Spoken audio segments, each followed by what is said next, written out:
You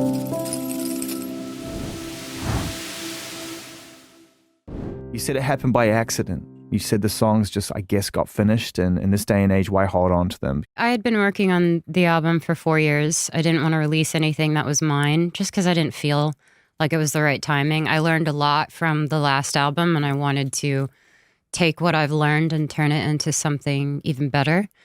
And I'm glad I did, because this year, everything kind of just started pouring out of me. I started saying things in a way that I've never been able to articulate them before.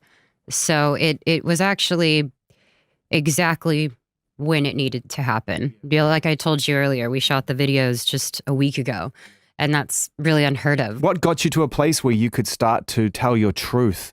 I've been in therapy for years. I've also taken breaks and gone places to recollect my thoughts and my emotions and my well-being. But I've always been pretty transparent about what I've gone through. I just choose how I'm going to do it, because it would be inauthentic for me to just not say what I felt in the beginning of the year or last year, or it just wouldn't seem real to me. And I wonder what your relationship is like when you're writing a song like that, knowing that the kind of human being that you are, with the level of passion that you instill in your fan base, and also the level of attention that comes with that. If that ever affects your creative process, I know you try to block it out, but does it sneak itself in?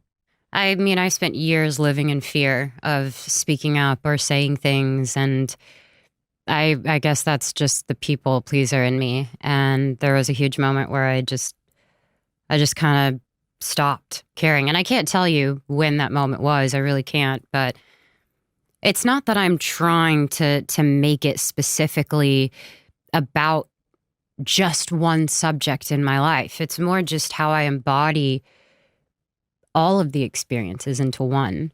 We spoke a little bit about some of the artists and the music that moved you when you were younger.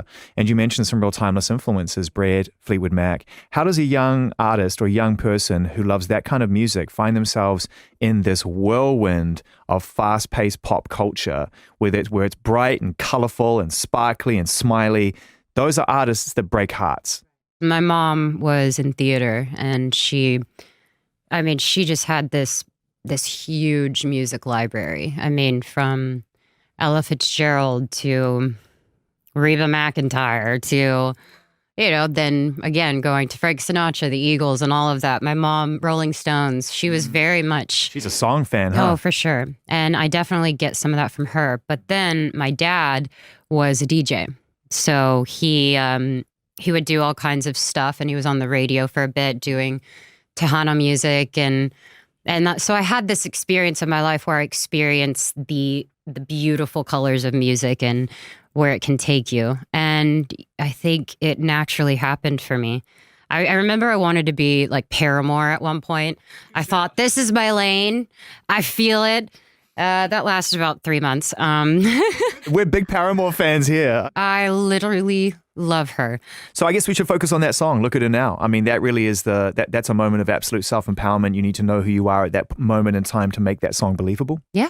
It just got weird. It just got really complicated. And I started noticing that my life just became a story, and it was entertainment.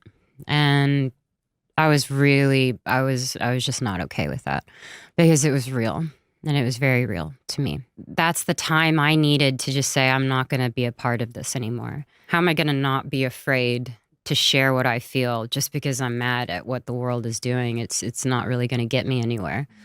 And everything that I do is with good intention. I'm going to play you something right now, which I think is going to qualify that. No, this is good. So I'm going to take my mics down for the purposes of edit, and then we'll reflect in a second. But you know this voice.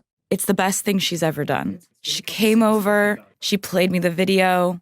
It's just, I'm so proud of her. She's been through so much. I've watched so much happen in her life and had a front row seat to so much. And I'm so proud of her. I'm really excited because when somebody has had great life experience, has had, really tough things they've had to go through, and they can process that and make art that's going to help other people, that's what kind of song this is.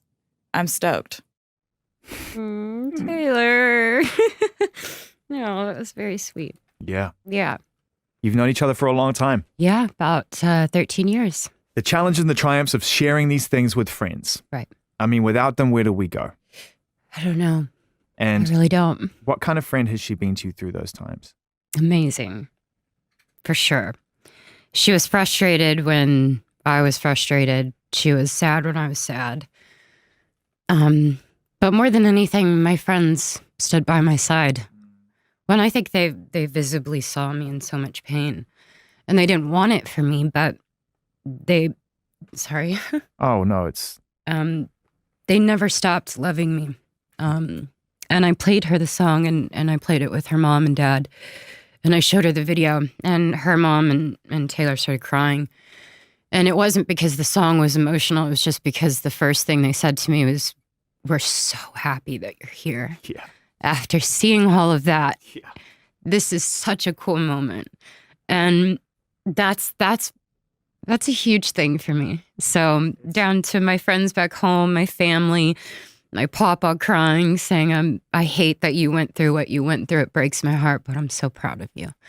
So this is real life stuff. So much of what you go through as a person ends up in these 3-4 minute songs. Yeah. And we forget the journey that takes you there and what it takes to get to a point where that piece of music matters to you enough to share it. Yeah. That's the topics I'm interested in. You know, I have another song that's strictly about vulnerability. And that was a version of me actually having fun with it. Saying I could be knocked down repeatedly, but I'm never gonna not be vulnerable. And, you know, I always say this, you know, one of the worst moments of my life ended up being the biggest blessing that I've ever had. I was set free. And I think even from stuff that I had been experiencing. Is it wrong for me to ask what that was? I mean, but here's the thing. It's not anything like we're going to dissect. It's more my life. It's more actually working since I was 7, being away from my family, moving from Texas to here, experiencing fame, being awkward because you're growing up. And I think I was scared of it, and I probably hated most of it. But with that time that I've been given, I've just been able to come out on the other side and be okay.